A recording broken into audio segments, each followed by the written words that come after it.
Casa, una iniciativa del Ministerio de Educación. Primer y segundo grado de secundaria. Rodrigo aprende, Rodrigo es muchas personas a la vez. Es Alejandro, periodista e investigador. También es Mario el gamer. Y Arquímedes, el señor sabelo todo. También es Gotaku, el honorable japonés y Giancarlo. Full relax, todos ellos son Rodrigo. Rodrigo aprende, Rodrigo aprende. Rodrigo aprende contigo y conmigo. Bienvenidas y bienvenidos, chicas y chicos de primero y segundo de secundaria, a su programa Aprendo en Casa. Esta es una iniciativa del Ministerio de Educación. Hola, Gotaku, ¿cómo estás? Emocionado, Tocino, porque tenemos un programa especial que les recomiendo no perdérselo. Es verdad, hoy culminamos esta experiencia de aprendizaje. Sí, pero antes de empezar, creo que es momento de incentivar nuestra imaginación a través de la lectura. Vamos a ver, leemos juntos.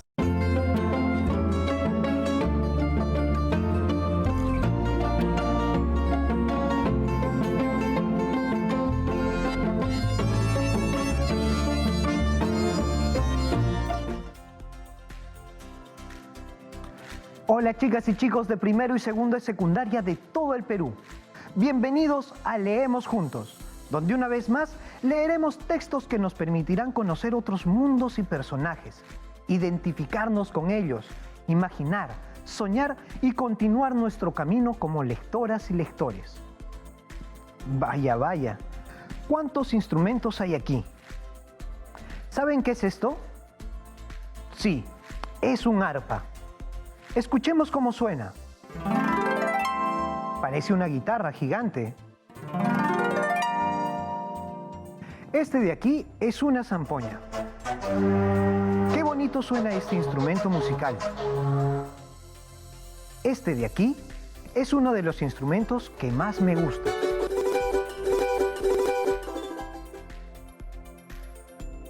A todo esto se estarán preguntando ¿por qué mostramos tantos instrumentos musicales?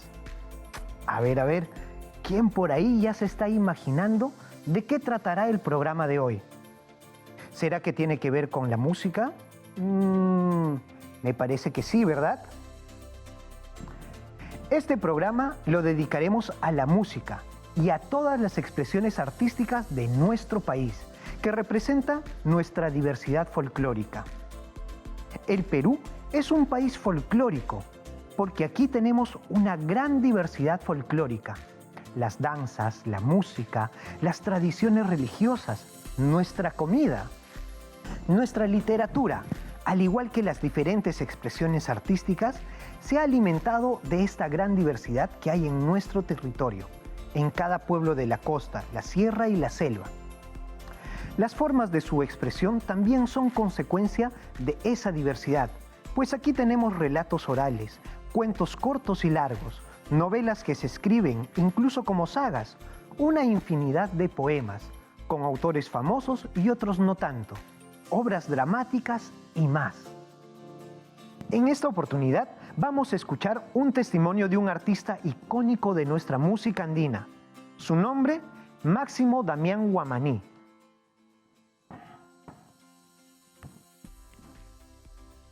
Iba Coliseo con violín chiquito.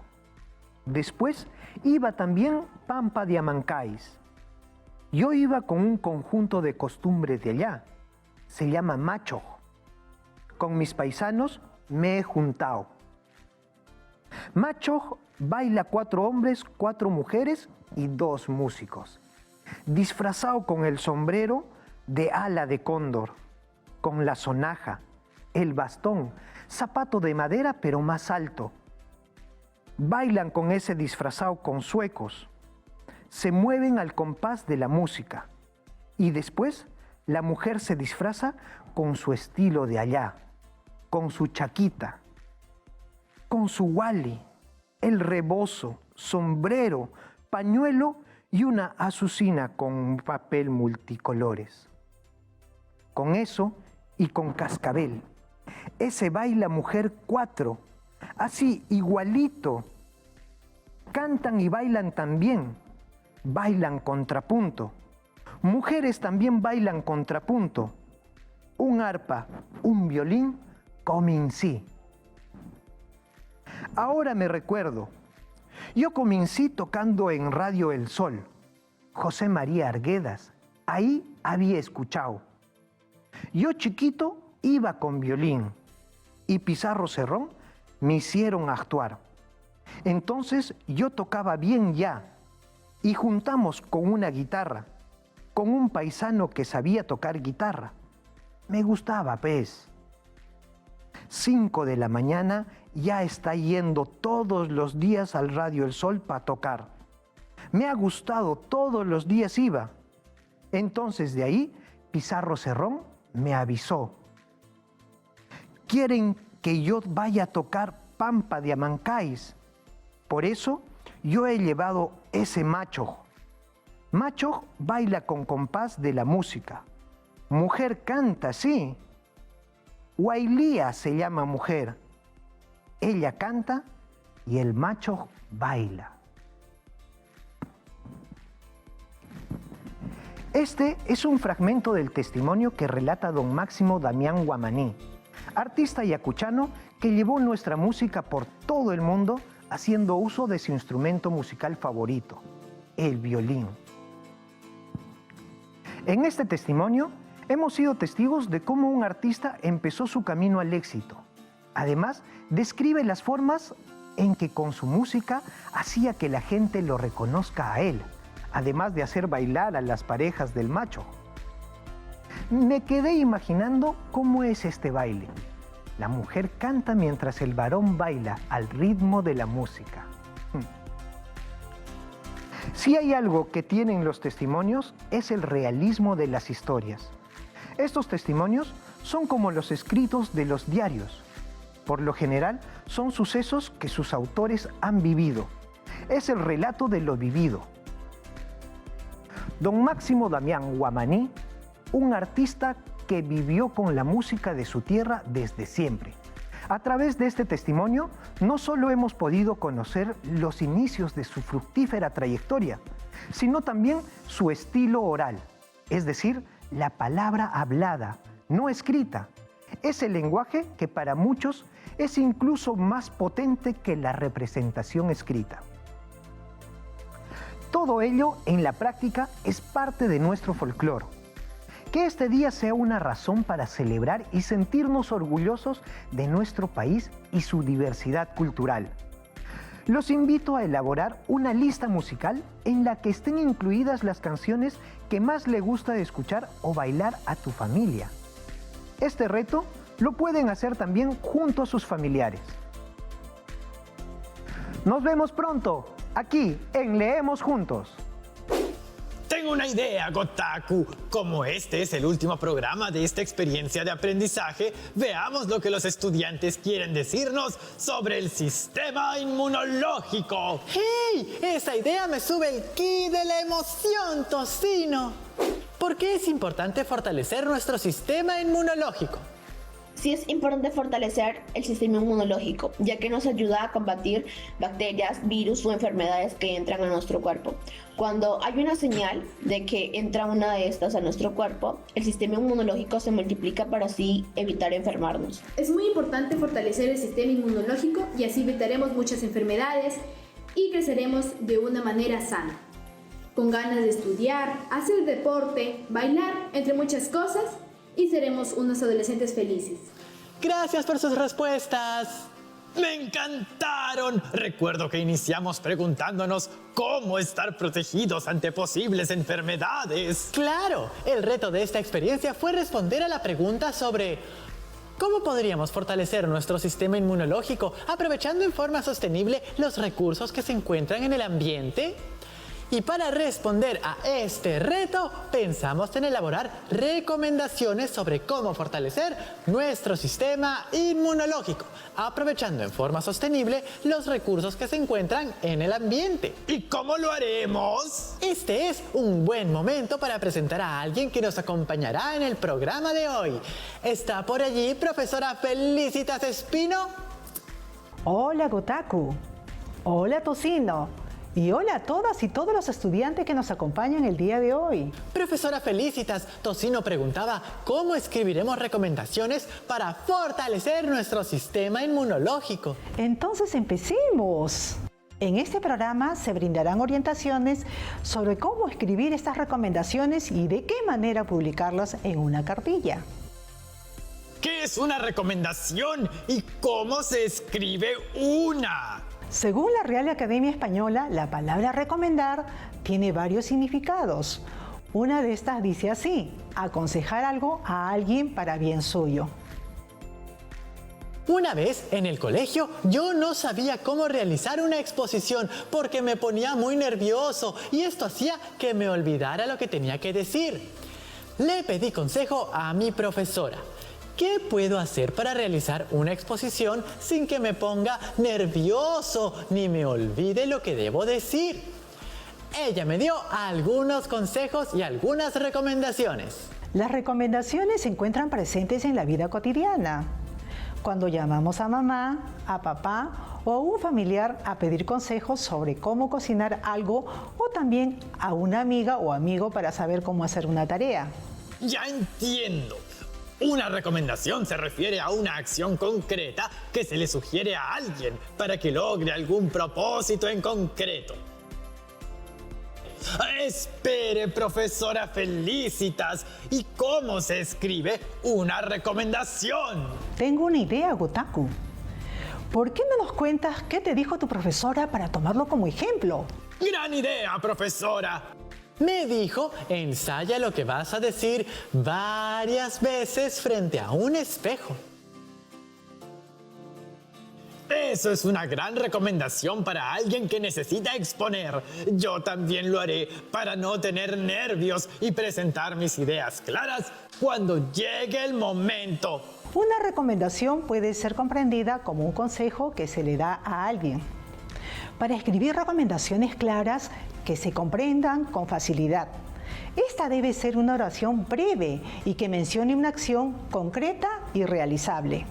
En el ejemplo que mencionó Gotaku, la acción concreta a la que se alude es que ensaye, es decir, que practique hacer la exposición. Al inicio de la oración se escribe el verbo en su modo imperativo.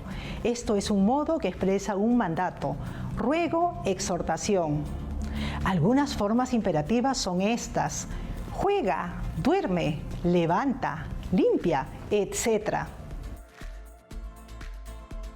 Es verdad, el verbo en forma imperativa expresa orden, petición o ruego. Yo hice una para una tarea hace poco. La tengo aquí. Mientras la busco, ¿por qué no vamos a una pausa y luego regresamos con ello? No se vayan porque ya regresamos. Buena idea y les recomiendo quedarse con nosotros. ¡Ja! ¡Ya volvemos!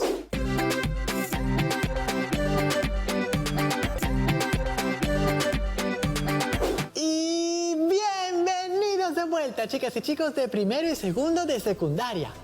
Tengo aquí una cartilla que nos puede servir de ejemplo para la que haremos juntos hoy.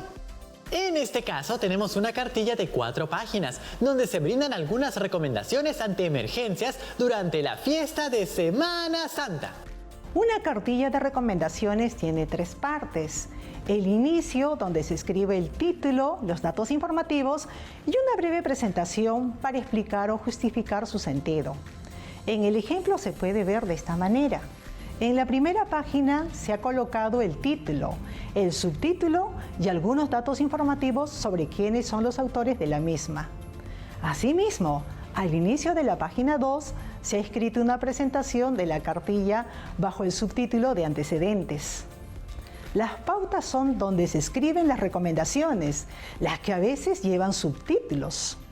Por ejemplo, en el caso de la cartilla que se está revisando, se tienen 7 subtítulos que aluden a diferentes lugares donde una persona podría estar en Semana Santa. Asimismo, estas recomendaciones son numeradas o separadas en viñetas. Todas las recomendaciones están escritas de la misma forma, con un verbo imperativo. se puede ver con mayor claridad en la segunda recomendación.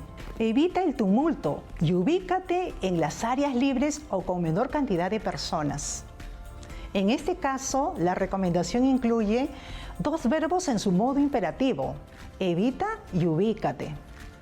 La última parte es el cierre, donde se suele incluir una conclusión de lo dicho en la cartilla, reafirmando lo que motivó a escribir el texto y la importancia de la información presentada. En este caso, se anotaron algunos datos informativos complementarios de INDECI. Las cartillas incluyen también imágenes para complementar el texto. Algunas imágenes podrían ir al inicio, en la carátula y también en las pautas para graficar cada una de las recomendaciones. Si la recomendación dijese así: lávate muy bien las manos con abundante agua y jabón, esta recomendación podría ir acompañada por una imagen en la que una niña o un niño se esté lavando las manos con abundante espuma de jabón. Entonces, para hacer un resumen, según la estructura de una cartilla, esta tiene 3 partes: el inicio, las pautas y el cierre.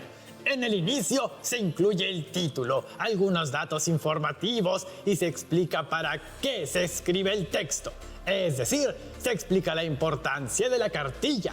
En las pautas se escriben las recomendaciones utilizando un verbo en su modo imperativo, o sea, un verbo que exprese un mandato, un ruego o una exhortación. Y en el cierre se escribe la conclusión, en la que se reafirma la importancia de seguir las recomendaciones antes dadas. Sin embargo, también podrían escribirse algunos datos complementarios. ¡Qué buen resumen, Tocino! Es que seguí tu recomendación y presté mucha atención. Pero ahora tengo una pregunta. ¿Cómo se escribe en una cartilla? Para escribir un texto, primero hay que planificar. Luego, elaborar un primer borrador. Y en un tercer momento, revisar y mejorar el texto. Por último, publicar y difundir la cartilla para que llegue a las personas que puedan estar interesadas. Para esto, podemos utilizar todo lo que hemos aprendido en la experiencia. Y también hacer una entrevista a un especialista para tener más información. ¡Oh! ¡Tengo una idea! ¡Adelante, Alejandro! Aquí Alejandro reporta, listo para conocer las recomendaciones del doctor Wilmer Córdoba. Hola Alejandro, hola chicos y chicas de primero y segundo de secundaria, gracias por la invitación. Doctor, ¿por qué es importante fortalecer nuestro sistema inmunológico? Fortalecer nuestro sistema inmunológico es importante para poder mantener el equilibrio entre la salud y la enfermedad y poder defendernos contra las infecciones que suceden en nuestro cuerpo. ¿Qué recomendaciones daría para fortalecer el sistema inmunológico? La primera recomendación es la de mantener una nutrición adecuada basadas en frutas, verduras y todos los nutrientes naturales que existen a nuestro alrededor. Esto va a brindar a las células de defensa un adecuado funcionamiento para poder defendernos de algunas infecciones. La segunda recomendación es la de mantener un horario adecuado y establecido para poder descansar y recuperar las energías que se pierden durante el día, durmiendo un promedio de 8 horas aproximadamente. Y la tercera recomendación es la de realizar actividades físicas de manera rutinaria, como recomendación 3 veces a la semana y unos 30 minutos en promedio. Muchas gracias, doctor Wilmer Córdoba. Sus recomendaciones fueron muy buenas. Estas recomendaciones, así como la información que hemos analizado en los programas, son el insumo o ingrediente principal para empezar a elaborar la cartilla. Para planificar la cartilla se deben seguir 2 pequeños pasos: establecer la situación comunicativa y organizar las ideas. ¿A qué se refiere con la situación comunicativa? Nos referimos a los diferentes elementos del contexto que participan en la comunicación, tales como el propósito comunicativo o el tipo de registro que se usará. Nos orientamos con algunas preguntas. ¿Qué texto escribiré? Escribiremos una cartilla de recomendaciones. ¿Sobre qué tema escribiré? Sobre cómo fortalecer nuestro sistema inmunológico. ¿Para quién o quiénes escribiré? Esto se refiere a la persona o grupo de personas. En mi caso, para todas las personas que viven conmigo y para mis vecinos. ¿Para qué escribiré? Esto se refiere al propósito. Para dar a conocer cómo fortalecer nuestro sistema inmunológico. ¿Qué tipo de registro usaré? Esto se refiere a si el registro será informal o formal. En realidad depende del público que elija. Creo que usaré un registro formal. Ahora que respondimos estas preguntas, ¿qué es lo que sigue? Lo que sigue es organizar las ideas. Consideremos que una cartilla tiene 3 partes: el inicio, las pautas y el cierre. En el inicio se escribe el título. Este título es uno que podría variar o cambiarse cuando se haya terminado de escribir la cartilla. Luego se escriben algunos datos informativos. El estudiante podría escribir su nombre, el nombre de su colegio, etc. Y finalmente se escribe algunas ideas para la presentación. Les recuerdo que la presentación consiste en explicar lo que se hará. Por ejemplo, en esta cartilla daremos algunas recomendaciones sobre ¿y por qué se hará? Por ejemplo, estas recomendaciones son importantes porque en la segunda parte tendremos que escribir las recomendaciones e ideas para justificar estas recomendaciones. Y en la parte final escribiremos la conclusión. Aquí, de manera resumida, explicaremos por qué es importante seguir las recomendaciones brindadas. Y yo recomiendo hacer un boceto y escribir todas las ideas en borrador. Esa es una gran recomendación. Supongamos que tenemos 5 recomendaciones con su justificación respectiva. ¿Cuántas páginas creen que tendrá la cartilla considerando que se incluirá 5 recomendaciones? Yo sé, quizás 2 páginas. Tenemos que evaluar cuántas páginas tendrá finalmente la cartilla. Si tenemos solo 2 recomendaciones, quizás lo más conveniente sea que la cartilla tenga solo una página. Por el contrario, si tuviéramos más recomendaciones, esta tendría ¡más páginas! En el ejemplo que veremos, la cartilla tiene 2 páginas. Estas 2 páginas tienen que dividirse en 3, porque una cartilla tiene 3 partes: el inicio, las pautas y el cierre. Propongo realizar una división que se muestra en pantalla. El primer fragmento coloreado es para el inicio, el segundo para escribir las pautas y el tercero para el cierre. Una vez hecha la división, se puede escribir el texto, de modo que primero se debe escribir el título, seguido por los datos informativos generales. Luego se deben escribir las recomendaciones y su respectiva justificación, tal como se explicó antes. Y una vez terminadas las recomendaciones, se deberá escribir la conclusión. ¿Y se pueden incluir imágenes? Sí, las imágenes que se colocan deben estar vinculadas con lo escrito en las recomendaciones. Gracias por todas sus recomendaciones, profesora Felicitas Espino. Gracias a ustedes, Gotaku y Tocino, y a todas y todos los estudiantes que nos acompañaron. Hasta una próxima aventura, juntas y juntos. ¿Recuerdan nuestra incógnita? ¿Cómo podríamos fortalecer nuestro sistema inmunológico aprovechando en forma sostenible los recursos que se encuentran en el ambiente? Y recuerda que tener un buen sistema inmunológico para estar saludables está en nuestras manos. Solo hay que seguir estas recomendaciones y ponerlas en práctica en nuestro día a día. Les recomendamos no perderse nuestro próximo programa. Hasta entonces, adiós.